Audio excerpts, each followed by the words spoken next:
Nous allons voir dans cette vidéo comment les États-Unis d'Amérique s'y sont pris pour appliquer la stratégie du faire croire dans la préparation de la Deuxième Guerre mondiale.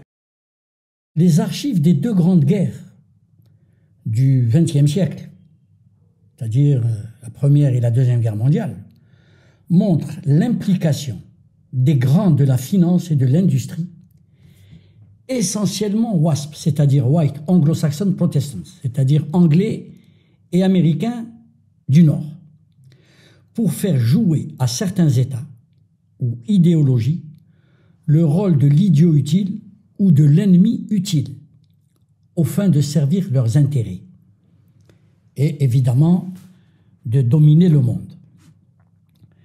L'industrie lourde soviétique a été créée en grande partie avec l'aide des États-Unis, qui avaient conscience de l'énorme retard accusé par l'URSS dans plusieurs domaines. D'ailleurs, Staline déclarait à cet effet, je le cite, « Nous avons 50 à 100 années de retard sur les principaux pays. Nous devons couvrir la distance qui nous sépare en 10 ans. » C'est donc dans ce contexte que l'État soviétique a décidé d'engager des sociétés comme Ford Motor Company, General Electric, Siemens AG, avec un coordonnateur en chef, c'est-à-dire la société la Albert Kahn Associates, qui avait conçu le siège de la General Motors, ainsi que la quasi-totalité des usines automobiles d'Henry Ford, en utilisant la méthode appelée à la chaîne, pour en accélérer le processus de construction avec des coûts minimes. Avec cette méthode, les usines étaient construites de 3 à 6 mois, alors que les Russes, à cette époque, mettaient au moins 2 ans pour les construire. Donc, entre 1930, ou disons 1928, 1929 et 1932, un contrat a été signé entre l'Albert Kahn Associates et l'Amtorg Trading Corporation, c'est-à-dire cette Amtorg Trading Corporation représentait les entreprises russes aux États-Unis. Ce contrat a fait de l'architecte Kahn le principal conseil de l'Union soviétique. Et donc, de 1928 à 1932, les ingénieurs américains de la firme Kahn ont construit 571 installations industrielles à travers le pays. Alors on peut citer, par exemple, l'usine de tracteurs de Stalingrad, qui avait été construite d'abord aux États-Unis, puis démontée et transportée en URSS, puis remontée en l'espace de 6 mois sous la supervision d'ingénieurs américains. Il y a aussi l'usine de Kharkov, près de Moscou. C'était l'usine pour les automobiles. Celle de Kramatorsk, pour l'aéronautique. Et Tcheliabinsk, pour les tracteurs.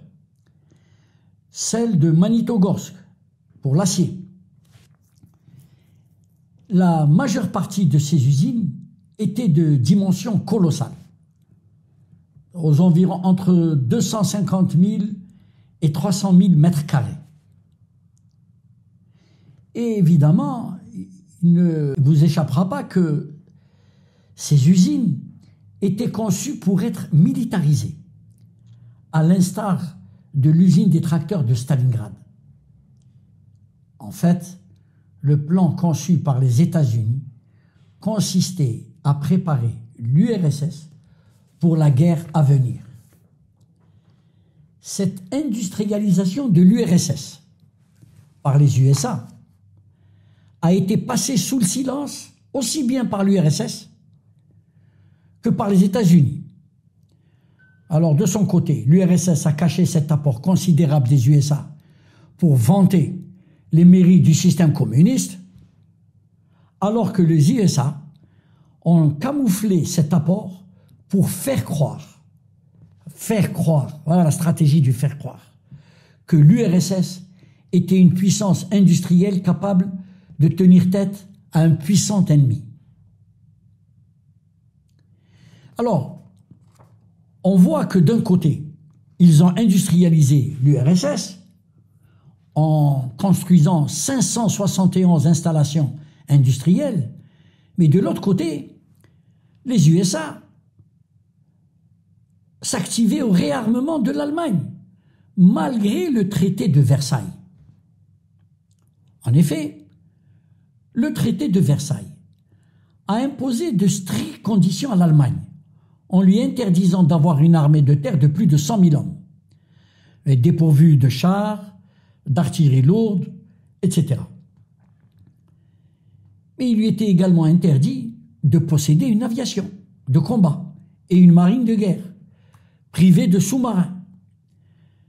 Et cette marine de guerre ne devait pas dépasser 100 000 tonnes. Mais malgré cela, on se demande pourquoi le réarmement de l'Allemagne s'est effectué malgré le diktat de Versailles. Et d'ailleurs, tout indique que les USA, avec les Anglais évidemment, ont encouragé en sous-main la militarisation de l'Allemagne en vue de provoquer un nouveau conflit mondial. D'ailleurs, à titre d'exemple, malgré ce traité de Versailles, il y a eu un traité naval germano-britannique qui a été signé le 18 juin 1935 entre l'Allemagne donc et l'Angleterre, sans consulter ses alliés.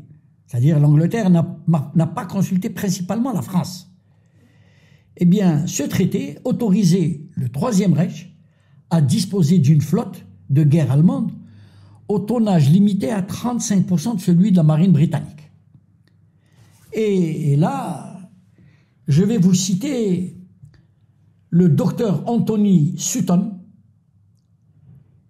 l'apport fourni à l'Allemagne avant 1940 par le capitalisme américain en vue de préparer la guerre ne peut être qualifié que de phénoménal. Il fut sans aucun doute décisif pour la préparation militaire de l'Allemagne. Des preuves permettent de comprendre que le secteur influent de l'économie américaine était, certes lucide sur la nature du nazisme, mais prêt à l'aider et à le soutenir financièrement par intérêt personnel, pleinement conscient que cela finirait par une guerre où seraient impliqués l'Europe et les États-Unis. Donc vous voyez, ça, c'est un enseignant dans une grande université américaine qui s'appelle Anthony Sutton. Et il ne faut pas oublier également que Henry Ford participa activement à la construction de la Wehrmacht, car en 1938, la compagnie Ford ouvrira dans la banlieue de Berlin une usine d'assemblage de véhicules de transport de troupes, avec d'ailleurs la firme Opel, qui est une société d'origine allemande, mais devenue propriété de General Motors Company, qui est l'autre grand constructeur automobile américain. Eh bien, ces deux sociétés, donc General Motors et Opel, produiront près de 90% des half-track de 3 tonnes et 70% des camions lourds et de moyen tonnage utilisés par la Wehrmacht. Nous sommes donc en droit de nous poser quelques questionnements. Pourquoi l'Angleterre et la France, et je dirais plutôt plus la France, puisque l'Angleterre travaillait en sous-main avec les USA. Pourquoi donc la France n'a pas réagi à ce réarmement de l'Allemagne qui s'est opéré grâce à l'aide financière et industrielle phénoménale des USA? Comment expliquer le fait que l'Angleterre ait signé un traité en 1935 autorisant l'Allemagne à disposer d'une flotte ne devant pas dépasser 35% de la flotte britannique? Ce traité ne peut avoir été signé sans l'assentiment de l'État US, qui est le fils aîné de la Grande-Bretagne qui a d'ailleurs cette Grande-Bretagne qui a 3 autres enfants, 3 autres fils, qui est le Canada, l'Australie et la Nouvelle-Zélande. Je vous remercie.